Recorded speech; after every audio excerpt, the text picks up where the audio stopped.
వెంకటేశ్వర స్వామి కుబేరుడి దగ్గర ఎంత అప్పు తీసుకున్నాడో మీకు తెలుసా? ఆదివరాహ క్షేత్రంలో అశ్వర్థ వృక్షం కింద పరమశివుడు మన దగ్గర డబ్బు లేకపోయినా పర్వాలేదు, నాకు బాగా డబ్బున్న కుబేరుడు అని ఒక స్నేహితుడున్నాడు, ఆయన్ని పిలిచి నీకు అప్పివ్వమని చెబుతానని పరమశివుడు వెంకటేశ్వర స్వామితో అంటాడు. అలాగే కుబేరుణ్ణి పిలిచి వెంకటేశ్వరునికి అప్పివ్వమని చెప్పాడు. దానికి కుబేరుడు, నీకు అప్పివ్వడానికి నాకు ఇబ్బందేమీ లేదు, కానీ ఇది కలియుగం కాబట్టి వడ్డీ పుచ్చుకుంటామని చెప్పాడు. దానికి వెంకటేశ్వర స్వామి, యుగధర్మాన్ని ఎవరైనా పాటించాల్సిందే, నేను అసలుతో పాటు వడ్డీ కూడా ఇస్తానులే అని చెప్పాడు. దానికి కుబేరుడు, అప్పు ఎంత కావాలని అడిగాడు. రుణగ్రాహి శ్రీనివాస, రుణదాత ధనేశ్వర అని ఒక ప్రామిజర్ నోటు రాశారు.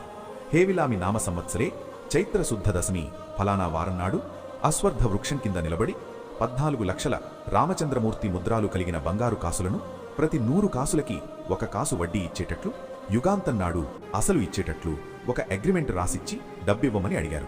దానికి కుబేరుడు, నోటు రాసిచ్చినందుకు సంతోషమే, కానీ యుగధర్మానుసారంగా సాక్షి ఉంటే డబ్బిస్తాను అని కుబేరుడు బ్రహ్మవంక చూస్తూ అంటాడు.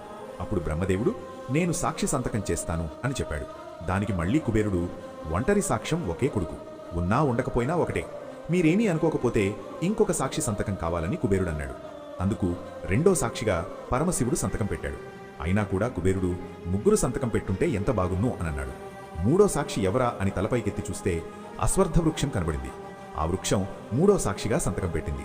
ఇలా 3 సాక్షి సంతకాలు పెట్టాక కుబేరుడు వెంకటేశ్వర స్వామికి 14 లక్షల బంగారు కాసులను ప్రతి 100 కాసులకి 1 కాసు వడ్డీగా అప్పివ్వడం జరిగింది. ఓం నమో వెంకటేశాయ.